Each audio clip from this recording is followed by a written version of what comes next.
So, let's talk about the unholy union of dodge skills and shotguns. Dodge builds are usually associated with light rifles, SMGs, pistols, usually weaker, faster weaponry that can fish for crits early and often to tremendous returns, all things considered. But there are a lot of weapons that are normally associated with armor builds that can work in dodge. Let's take a look at two.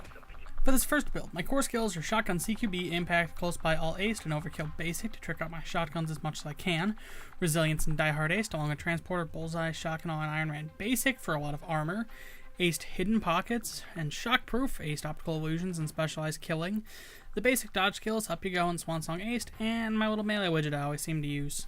As for my firearms, well, my primary is the Mosconi, the original double-barrel head shredder. What with the Jocelyn, Breaker, GSPS, and Judd, the Mosconi isn't quite what it used to be. Once upon a time, this was the only gun in the game that maxed out its damage meter. Yeah, damage meter. Nowadays, it wouldn't be anything particularly special with decent damage with just 2 shots to a mag and 2-second reload times, but that's where the sawn-off stuff comes into play. The sawn-off stock and barrel for the Mosconi increase its concealment by 10 each, which can put this thing up there with the most concealed weapons in the game. Cut down, this thing's a powerhouse that only needs an ammo payload to become a mighty dodge tool. I'm picking the Dragon's Breath rounds for the sake of incendiary damage. My secondary is the Judge, making a comeback from pretty much every one of these videos. I promise I will lay off of this one for a while. The suppressor skills in this exist only to keep it a powerful regular and special enemy killer, whereas the Mosconi will be lighting people on fire to stun them and fish for health more than kill them. You could go with a revolver or something and exchange the silencer skills for whatever suits your build best. I'd probably invest in Overkill Aced to make my non-shotgun a terrifying powerhouse in that situation, but we'll talk about that one later. My melee is the Ice Pick for maximum damage with maximum concealment. My throwable is Molotovs, though incendiary grenades will work just fine. My deployable is whatever my team needs, and my perk deck is Grinder to keep me moving for minimal skill investment. I don't need first aid kits with Rogue, and I don't need to invest a bunch of stuff in the Crook in this case.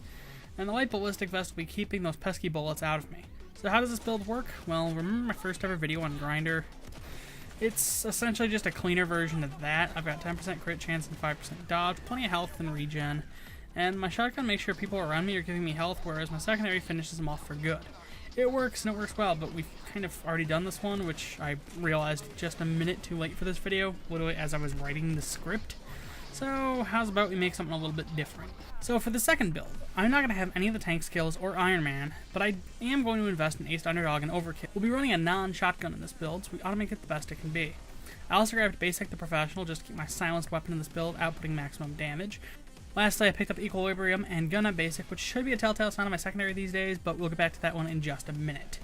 My primary is the Yzma shotgun. Even after the Gauge Spec Ops pack offered a ton of dodge equipment, it's still a tough run, especially with the basic dodge skills, but this build makes it work.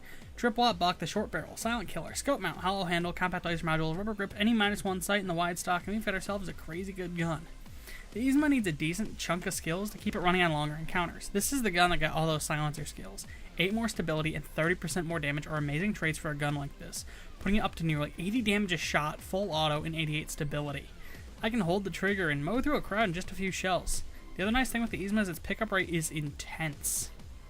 It almost always pays for itself in terms of returns and its ammo count. The Yzma has become a staple bread and butter boomstick for heisters worldwide, and this is why.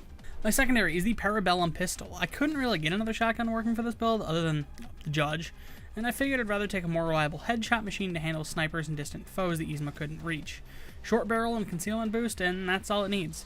The Parabellum is unique in that while its stats not unlike a revolver like the Bronco or Castigo, it does have a magazine and thus can take advantage of gun nut basic. Take that skill with this gun and you've got the game's best dodge pistol and its second best pistol, period.